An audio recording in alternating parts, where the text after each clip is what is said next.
অভ্যুত্থানকে অভ্যুত্থানের স্পিরিটকে বাঁচিয়ে রাখার দায়বদ্ধতা রয়েছে, তেমনি একইভাবে যারা আমাদের ডাকে পুরো দেশের মানুষ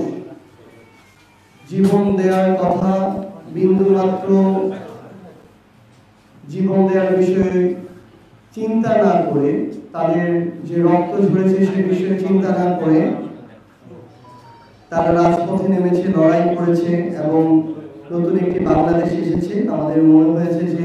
আমাদের সেই জুলাই যোদ্ধা যারা বাংলাদেশের ছাত্র জনতা এই অভ্যুত্থানের পক্ষে ছিল,